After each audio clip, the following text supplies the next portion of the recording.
Admiral Kirby, thank you. Is the White House on board with tying additional aid to Ukraine with border security, as some Republican lawmakers have suggested, as a way to resolve this? We believe both are important, Peter. That's why in the supplemental If it's request, tied in one, you would be satisfied if that's the vehicle that it happens? we don't believe they should be tied, or one dependent on the other. But both are important. Both can be and both are important, and that's why in our supplemental request, in addition to some $12 to $13 billion for defense-related support, there's also $4 billion in there for border security enhancements. Can I ask a quick follow-up on that?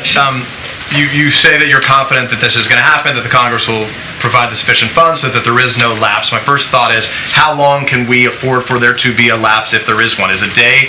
I get 0 days. So does that mean Ukraine falls if there one day goes by without U.S. funds? Is Ukraine I wouldn't out? go so far as to say Ukraine falls, So Peter, you but we obviously don't don't want to want see there- any lapse. Any lapse. There shouldn't be any lapse. Now, what are the leaders with whom the president spoke to today in that conference call? Obviously, you said there's confidence that the Congress will pass this. He's responding to the concerns that other leaders have about whether the U.S. will pass these funds. What is the basis for that confidence, and what do the foreign leaders say about their sense of confidence that the U.S. is going to do the right thing? Well, again, I don't want to speak for all these foreign leaders, but I can tell you that pressing the president, yeah. well, Right. the president asked for the call. It wasn't that he was getting pressured by these foreign leaders for a conversation. He wanted to have the conversation. But let me go back. I won't speak for them, but I can tell you that that on the call, none of the foreign leaders expressed concerns about continued U.S. support.